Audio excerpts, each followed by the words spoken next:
ഈശോ മിശിഹായ്ക്ക് സ്തുതിയായിരിക്കട്ടെ. 12ാം ക്ലാസ്സിലെ 6ാം അധ്യായമായ ക്രൈസ്തവ കലാദർശനം എന്ന പാഠഭാഗത്തിൻ്റെ 3ാമത്തെ മൊഡ്യൂളാണ് ഇന്ന് നമ്മൾ പഠിക്കുന്നത്. ഓക്കെ, അപ്പോൾ നമുക്ക് പ്രാർത്ഥനയോടെ തുടങ്ങാം. കണ്ണുകളടയ്ക്കാം. സ്നേഹനാഥനായ യേശുവേ, അങ്ങേ കൂടാതെ ഞങ്ങൾക്കൊന്നും ചെയ്യാൻ സാധ്യമാകില്ല എന്ന് ഞങ്ങൾ വിശ്വസിക്കുന്നു. അങ്ങ് കൂടെ ഉണ്ടെങ്കിൽ ഞങ്ങൾക്കെല്ലാം സാധ്യമാണ്. ഞങ്ങൾ ചെയ്യുന്ന ഓരോ പ്രവൃത്തിയും അങ്ങേ സമർപ്പിച്ചുകൊണ്ട് പ്രാർത്ഥിച്ചുകൊണ്ട് ആമേൻ. ഗദ്യഗീത വ്യാകരണം. നമുക്കറിയാം ഭാഷ എങ്ങനെ കൈകാര്യം ചെയ്യുന്നത് എന്ന് നോക്കുന്നത് അതിൻ്റെ വ്യാകരണമാണ്. വ്യാകരണം എന്ന് പറഞ്ഞു കഴിഞ്ഞാൽ ഗ്രാമറാണ്. ഗ്രാമറിലാണ് അതിൻ്റെ കംപ്ലീറ്റ് കാര്യങ്ങൾ ഇരിക്കുന്നത്. അപ്പോൾ ആദ്യമായി നമുക്ക് ഒരു വ്യാകരണ ബുക്ക് രചിച്ചത് നമ്മുടെ കർമ്മിലത മിഷണറിമാരാണ്. അവരുടെ ആ സംഭാവനയാണ് നമുക്ക് ആദ്യമായി ലഭിച്ചത്. വരാപ്പുഴ രൂപതയിലെ ആദ്യ ബിഷപ്പായിരുന്ന ഡോക്ടർ ആഞ്ചലോ ഫ്രാൻസിസ് ആണ് ആദ്യമായിട്ട് നമുക്കൊരു ശബ്ദഘോഷം എഴുതി തന്നത്. ശബ്ദഘോഷം എന്ന് പറഞ്ഞാൽ ഒരു ഡിക്ഷണറി മലയാളത്തിലെ. അത് കഴിഞ്ഞ് നിരവധി അങ്ങനത്തെ പുസ്തകങ്ങൾ അദ്ദേഹം എഴുതിയിട്ടുണ്ട്. നമ്മൾ ഇന്ന് കുറേ കലാരൂപങ്ങളെക്കുറിച്ചാണ് പഠിക്കാൻ പോകുന്നത്. നമ്മുടെ ആയിട്ടുള്ള കുറേ വിരുന്നുകളാണ് നമ്മൾ കാണാൻ പോകുന്നത്, പരിചയപ്പെടാൻ പോകുന്നത്. ആദ്യമായി എന്താണ് പുത്തൻ പാന? അമ്മ കന്യ മണി തന്റെ നിർമ്മലതു കങ്ങളിപ്പോ നന്മയാലേ മനസ്സുറ്റു കേട്ടുകൊണ്ടാലും.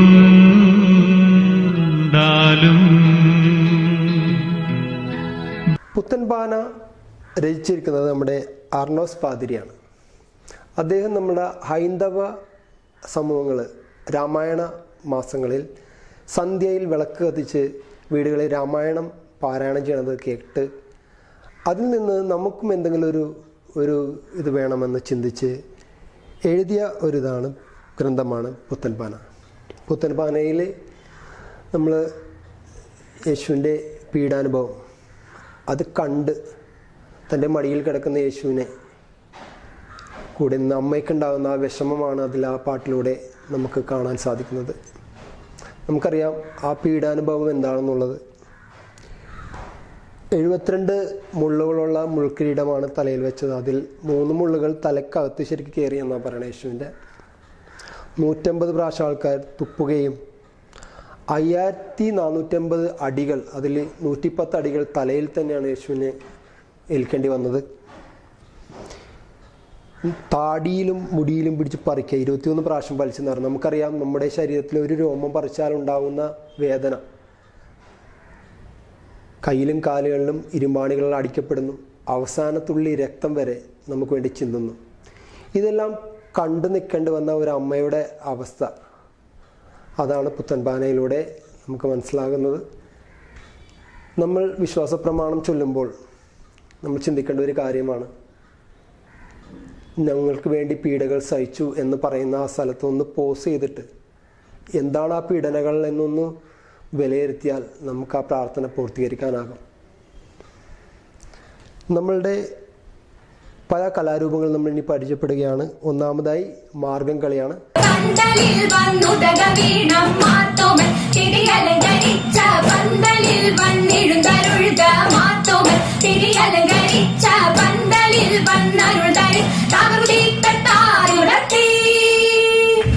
മാർഗം കളി നമുക്കറിയാം, സെയിൻറ്റ് തോമസ് ലിയ നമ്മുടെ ഇവിടെ വന്ന് മിഷണറി പ്രവർത്തനമായിട്ട് ഭാഗമായിട്ട് വന്നിട്ടുള്ളതാണ് മാർഗം കളി. അതിൽ ഒരു കോമ്പിനേഷൻ എന്ന് പറഞ്ഞാൽ നമ്മൾ സിറിയനും കർണാട്ടിക് മ്യൂസിക്കും തമ്മിലുള്ളൊരു ലയനമാണ് ഈ ഒരു മാർഗം കളിയിൽ കാണുന്നത്. ഡാൻസ് കളിക്കുന്നവർ തന്നെ പാട്ട് പാടിയും അവരുടെ കൈകൾ കൂട്ടിയടിച്ചും ഒരു നിലവിളക്കിൽ നടുക്ക് കത്തിച്ചു വെച്ചുകൊണ്ടാണ് അവർ വട്ടത്തിൽ ഇത് ഡാൻസ് പെർഫോം ചെയ്യുന്നത്. ആ നിലവിളക്ക് സൂചിപ്പിക്കുന്നത് യേശുവിനെ തന്നെയാണ്. യേശുവിനെ അതിൻ്റെ കേന്ദ്ര ബിന്ദുവാക്കുകയാണ്.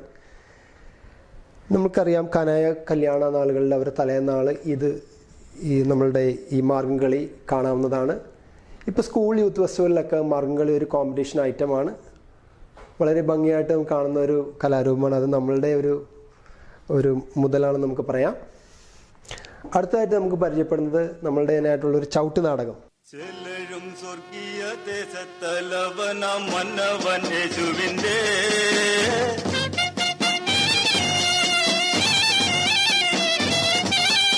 നല്ല പേരെഴും വീരപരാക്രമ ശിഷ്യന മാർത്തുമായി എത്തിയിത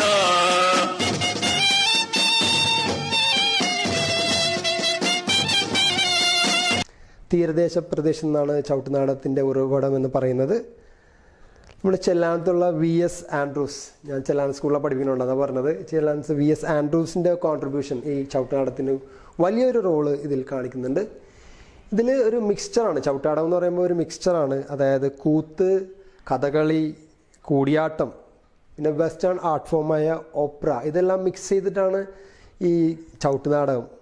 ഒരു ഹൈലി കളർഫുൾ സാധനമാണ്. കാര്യം ഫുൾ കളർഫുൾ ഡ്രസ്സും ഷൂസും ഒക്കെ ഇട്ട് അവർ പാട്ട് പാടിയും കാലുകൊണ്ട് ചവിട്ടിയും അഭിനയിച്ചാണ് ഇത് അവതരിപ്പിക്കുന്ന ഹീറോയികളാണ്. ഹീറോസിനാണ് അവർ അവതരിപ്പിക്കുന്നത്. അതിൽ യുദ്ധമുണ്ടാവും, ബൈബിൾ കഥകളും കാർഡ്സ്മാൻ ചരിത്രങ്ങളും ഒക്കെയാണ് ഈ ചവിട്ട് നാടകത്തിൽ ഉൾപ്പെടുത്തിയിരിക്കുന്നത്. എൻ്റെ ചെറുപ്പകാലത്തൊക്കെ രാത്രിയിൽ പോയി കാണുന്ന ആ ഒരു ഫീൽ ഇപ്പോൾ ഓർമ്മ വരികയാണ്. ആ ചവിട്ട് നാടകം കുറേ സമയം നീണ്ടു നിൽക്കുമെങ്കിലും അത് കാണാൻ വേണ്ടി ഓരോ സെക്ഷനും കഴിയുമ്പോൾ ബ്രേക്ക് ഉണ്ടാവും. അത് കഴിഞ്ഞിട്ട് അടുത്ത സെക്ഷൻ വരുമ്പോൾ ചിലപ്പോൾ യുദ്ധമായിരിക്കുള്ളൂ. പിന്നീട് പാട്ടും എല്ലാം ഒരേ അവതരണം, വളരെ കളർഫുൾ ആയിട്ടുള്ളൊരു ഇതാണ് ഇത്. ചവിട്ട് നാടകം ഇപ്പോൾ നമ്മുടെ യൂത്ത് ഫെസ്റ്റിവലിൽ സ്കൂളുകളിൽ കോമ്പറ്റീഷനായിട്ട് മാറിയിരിക്കുകയാണ്. ഇത് നമ്മളുടെ ഗുഡ് ന്യൂസ് സ്പ്രെഡ് ചെയ്യുക, ദൈവവചനം മറ്റുള്ളവരിലേക്ക് എത്തിക്കാവുന്ന ഒരു മാർഗമാണ് ഈ ചവിട്ട് നാടകം. അടുത്തായി നമുക്ക് പരിചയപ്പെടാം പരിചമുട്ടുകളി. കെട്ടുനാടും കീർത്തി കേട്ട വെളങ്കണ്ണിപ്പള്ളി തന്നിൽ ഇമ്പമോടെ വാണാരുളും മാതാവേ തതുമൃതേട്ടുനാടും കീർത്തി കേട്ട വെളങ്കണ്ണിപ്പള്ളി തന്നിൽ ഇമ്പമോടെ വാണാരുളും അമ്മ മാതാവേ തതുമൃതേ നിന്റെ നാമം സ്തുതിപ്പാനും പന്നിപ്പാനും ഞങ്ങൾ. പരിചയമുട്ടെന്ന് കേൾക്കുമ്പോൾ തന്നെ അറിയാം നമുക്ക് വാളും പരിചയമൊക്കെ ഉണ്ടാവും. അവർ റൗണ്ടിലും നിന്നിട്ട് ഇങ്ങനെ ചാടിയും താളത്തോടെ കളിക്കുന്ന ഒരു ഇതാണ് പരിചമുട്ട് കളി. അതിലൊരു ലീഡർ ഉണ്ടാവും. ലീഡർ ആശാൻ എന്ന് പറയുന്ന ലീഡറാണ് ഈ പാട്ടൊക്കെ പാടിക്കൊടുക്കുന്നത്. കൂടെയുള്ള അനുയായികൾ അത് കൂടെ പാടുന്നു, സിമ്പിൾസ് ഉപയോഗിച്ച് സൗണ്ട് ഉണ്ടാക്കുന്നു, എന്നിട്ടാണ് ഈ പാട്ട് പാടുന്നത്. ഇതും നമ്മുടെ വചനം മറ്റുള്ളവർക്ക് എത്തിക്കുക, അല്ലെങ്കിൽ ഒരു സെയിൻറ്റുമാരുടെ ചരിത്രം പറയുന്നതായിരിക്കുള്ളൂ ഈ പരിചമുട്ട് കളിയുടെ അവതരണം. ഓക്കെ, അടുത്തതായി നമുക്ക് പരിചയപ്പെടാം ദേവാസ്തുവിളി. ദേവാസ്തുവിളി ഇപ്പോഴത്തെ കുട്ടികൾക്ക് എന്തോരം അറിയാമെന്ന് എനിക്കറിയാൻ പാടില്ല.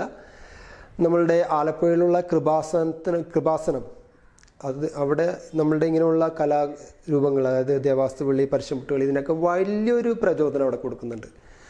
ദേവാസ്തുവിളി എനിക്ക് ഓർമ്മ വെച്ചെന്ന് വെച്ചാൽ എൻ്റെ അപ്പൂപ്പൻ, ഡാഡിയുടെ ഫാദർ, ഇതിന് ദേവാസ്തുവിളിക്ക് പോകാറുണ്ട്. അപ്പോൾ എന്തോ ചെന്തമിഴും പിന്നെന്താണ് സംസ്കൃതം എല്ലാം കൂടി കൂടിയ ഭാഷയിലാണ് ഇത് ചൊല്ലുന്നത്. ഒരു മരക്കുരിശ് വെച്ചിട്ട് അതിൻ്റെ താഴെ ഒരു മെഴുകുതിരി കത്തിവെച്ച് ആ വെളിച്ചത്തിലാണ് ഈ ദേവാസ്തുവിളി വിളിക്കുന്നത്. നമ്മുടെ ആ ഹോളി വീക്കിലാണ് ഇത് ചൊല്ലുന്നത്. രാത്രി സമയങ്ങളിലാണ്, വെളുപ്പിനെ വരെ ഉണ്ടാകും. ഇതും തീരദേശവുമായിട്ട് ബന്ധപ്പെട്ടാണ് ഇത് രൂപപ്പെട്ടതെന്ന് പറയുന്നു.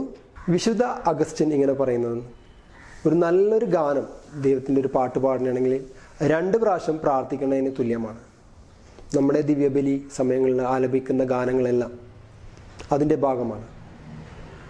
നമ്മുടെ ക്രൈസ്തവ കോൺട്രിബ്യൂഷൻസ് എന്ന് പറഞ്ഞു കഴിഞ്ഞാൽ വലിയൊരു ഇമ്പാക്റ്റാണ് നമ്മളുടെ ഈ സാഹിത്യം കലയിലും നമുക്ക് ഉണ്ടായിരിക്കുന്നത്.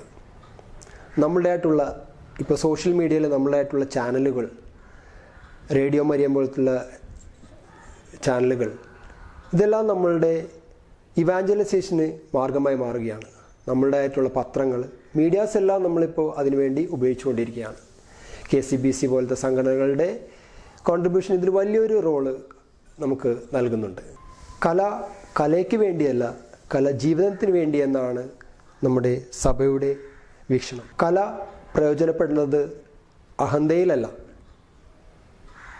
വിനയമായിരിക്കണം കലാകാരൻ്റെ ആഭരണം. വിനയമില്ലാത്ത കലാകാരൻ എന്ന് പറഞ്ഞു കഴിഞ്ഞാൽ അവൻ നാശത്തിലേക്കേ പോകുകയുള്ളൂ. നമുക്കറിയാവുന്ന പ്രകൃതിയിൽ തന്നെ നമുക്ക് പഠിക്കാം. ഒരു മാവ് എടുത്ത് നോക്കിക്കഴിഞ്ഞാൽ മാവിൽ എത്രയോ മാങ്ങ കൂടുതലുണ്ടാകുന്നു, അത് തൻ്റെ കൊമ്പുകൾ താഴോട്ട് താഴ്ത്തി തരുന്നു. അതുപോലെ ആയിരിക്കണം കലാകാരൻ. നമ്മൾക്ക് കിട്ടുന്ന ഓരോ അഭിനന്ദനങ്ങളും കഴിവുകളെല്ലാം നമ്മൾ എളിമയുള്ളവരായിരിക്കണം. ആ എളിമയിൽ നിന്ന് മാത്രമാണ് നമുക്ക് ഉയർച്ച ഉണ്ടാവുള്ളൂ. യേശു നമ്മളതാണ് പഠിപ്പിച്ചത്. തന്നെത്താൻ താഴ്ത്തി, കുരിശുമരണത്തോളം തന്നെത്താൻ താഴ്ത്തി, എന്നാൽ മാത്രമേ ഉയരത്തിലേക്ക് ഉയരാൻ സാധിക്കുകയുള്ളൂ. കലയും സാഹിത്യവും ഉപയോഗിക്കുമ്പോൾ വളരെ ശ്രദ്ധയോടെ ഉപയോഗിക്കുവാൻ. കാര്യം അത് ഇരുതല മൂർച്ചയുള്ള വാള് പോലെ തന്നെയാണ്. നമ്മൾ മോഹൻലാലിൻ്റെ ഒരു ഫിലിം പറയാറുണ്ട്, വാവിട്ട വാക്കും കൈവിട്ട ആയുധം ഒരിക്കലും തിരിച്ചെടുക്കാൻ പറ്റില്ല എന്ന് പറയുന്ന പോലെ തന്നെയാണ് നമ്മൾ എഴുതുന്നത്. കലാപരമായുള്ള സാഹിത്യമാണെങ്കിലും അതിൻ്റെ ഒരു പ്രവർത്തനം ഉണ്ടാകും. Word is very powerful. നമുക്കറിയാം ദൈവവചനമാണ് ഏറ്റവും പവർഫുൾ ആയിട്ടുള്ളത്. അത് പോയി കഴിഞ്ഞാൽ ആ കാര്യം നടത്തിയിട്ട് മാത്രമേ അത് തിരിച്ചു വരാറുള്ളൂ. അപ്പോൾ ഇന്ന് നമ്മൾ ഈ ഒരു ചാപ്റ്ററിൽ പഠിച്ച കാര്യങ്ങളെല്ലാം ഒന്ന് വിലയിരുത്തുക. കലയും സാഹിത്യവും ആണ് നമ്മൾ കൂടുതൽ കാര്യങ്ങൾ പഠിച്ചു. പുതിയ പുതിയ കലകൾ പഠിച്ചു. ചവിട്ടുനാടകം, പരശുമുട്ടുകളി, ദേവാസ്ത വായന, പുത്തൻപാന, ഇങ്ങനെ പല കലകളും നമ്മളൊന്ന് പരിചയപ്പെട്ടു. ഇനി നമ്മൾ ചെയ്യേണ്ടതെന്ന് വെച്ചാൽ നമ്മളുടെ ഇടവകയിലുള്ള, നിങ്ങളുടെ ഇടവകയിലുള്ള ഇങ്ങനെയുള്ള പഴയ കാര്യങ്ങളൊക്കെ ചെയ്തിട്ടുള്ള വ്യക്തിത്വങ്ങളുണ്ടെങ്കിൽ അവരെ ഒരു ലിസ്റ്റ് ഉണ്ടാക്കി അവരുമായി ഒരു ഫോൺ കോൾ, ഇപ്പോൾ നമുക്ക് കോവിഡ് ടൈം ആയതുകൊണ്ട് അവരെ ഒന്ന് വിളിച്ച് അവരുമായി സംസാരിച്ച് ഒരു റിപ്പോർട്ട് ഉണ്ടാക്കാൻ ശ്രമിക്കുക. പിന്നീട് നമ്മളുടെ കോവിഡൊക്കെ മാറിക്കഴിയുമ്പോൾ അവരെ നിങ്ങളുടെ യൂണിറ്റിൽ ഒന്ന് ആദരിക്കുവാനുള്ള ഒരു ചടങ്ങും ഉണ്ടാക്കുമെന്ന് പ്രതീക്ഷിച്ചുകൊണ്ട് നമുക്കിന്ന് ഈ ക്ലാസ് അവസാനിപ്പിക്കാം. അപ്പോൾ നമ്മൾ ക്രൈസ്തവ കലാദർശനം എന്ന ഈ 6ാം പാഠഭാഗം 3 മൊഡ്യൂളായിട്ട് കേൾക്കുകയുണ്ടായിരുന്നു. എല്ലാം ഒന്ന് വിലയിരുത്തുക. നമ്മൾ ഏതൊക്കെ വഴിയിലൂടെയാണ് സഞ്ചരിച്ചത്, ഒരു കലാകാരൻ എങ്ങനെയുള്ളതായിരിക്കണം, മനുഷ്യ നന്മയ്ക്ക് വേണ്ടിയായിരിക്കണം നമ്മുടെ കല, അത് ഉപയോഗിക്കുമ്പോൾ സൂക്ഷിച്ചുപയോഗിക്കണം. ഓരോ കലയുടെ കോൺട്രിബ്യൂഷൻ, നമ്മളുടേതായിട്ടുള്ള കോൺട്രിബ്യൂഷനെ കുറിച്ച് നമ്മൾ പഠിച്ചു. പല നമ്മളുടെ ഹിസ്റ്ററികൾ കുറേ പഠിച്ചു. കലാരൂപങ്ങളെക്കുറിച്ച് പഠിച്ചു. നമ്മുടെ ഉള്ളിലും ഒരു കലാവാസന ഒളിഞ്ഞു കിടക്കുന്നുണ്ട്, അത് സത്യത്തിൽ ഉപയോഗിക്കണമെന്ന് നമ്മൾ പഠിച്ചു. നുണയിലൂടെ ഒന്നും നേടാൻ പറ്റില്ല നമുക്ക് മനസ്സിലാക്കാം.